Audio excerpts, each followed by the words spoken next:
Hello and welcome to the weekly show where I talk about things which are apparently cool small thinking pieces, which is an unexpected but welcome title. Today is pretty simple. It's about the prices of skins. Okay, we all know the new bundle.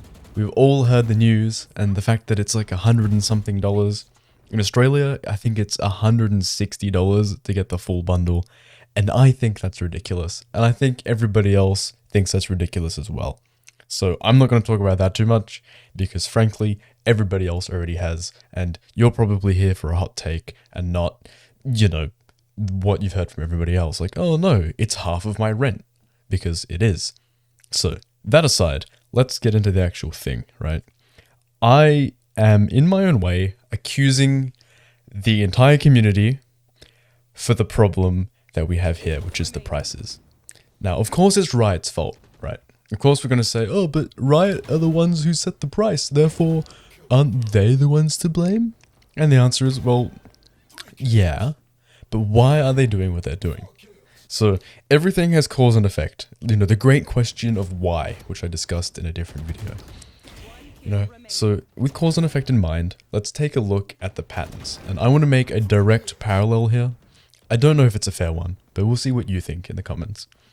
But we have another debacle in the gaming community of, developers like EA and stuff like that, just producing unfinished games, charging us a couple $100 for it, and then giving you DLC and bug fixes months or years later just to give you a full game. Now that's also ridiculous. But the biggest argument people are making, like on Reddit for example, is that we're still buying the games. And they're always saying, wait, but if we just didn't buy the new Star Wars games, then EA would be like, oh crap, maybe we need to actually make the game, and then, people would buy it again. So with the same mentality or the same thought process in mind, let's take a look at the whole Valorant situation. So we've got these pricey skins, and people are still buying them.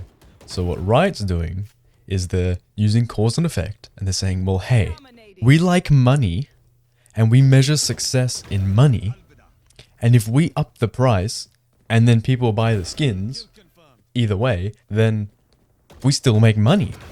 So then with that, little toxic cycle, they're just going to make a ton of money, and we're going to keep buying their skins. But then you might say, oh, but, it's a really cool set and it's going to disappear. And that's true, but it's also their entire marketing scheme. There is a reason that we have the night market that expires in 15 days. There's a reason that we have a store that cycles every day and bundles that only come out for like a couple of weeks to a month at a time. It's because you see it there and you go, crap, I need to get this now or I'll maybe never get it again. That's the marketing scheme. A lot of people already know this, but a lot don't. So this is just my little blanket statement for all of you to think about. So anyways, continuing on. The thing is with this scheme is that it's so clever.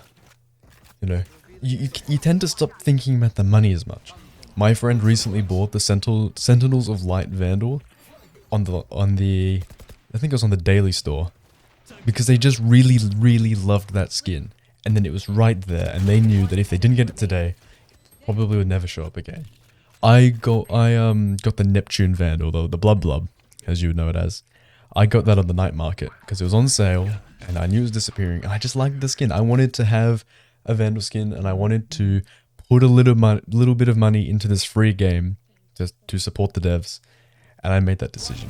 I'm not usually a skin buyer, but I was this time. But it's that fear of missing out that's making us buy the skins, and I think it's the same thing that's making us continue to buy them even when the prices increase, because this time we have some of the coolest finishes ever. So even though the skins are mid-tier in my opinion, people are still going to buy them because they have that one extra coolness factor that everyone on the server will see as long as they get that final kill. So what are you going to do? What do you think about that? Let's see the comments. Anyways, this was part 4 of the Ben show, I guess. Week 4, 4 weeks in a row. Let's go. I've had such a busy week, so I'm sorry if the footage in the background is repeated, but here we are. Leave a comment and I'll see you next time. Thanks for watching.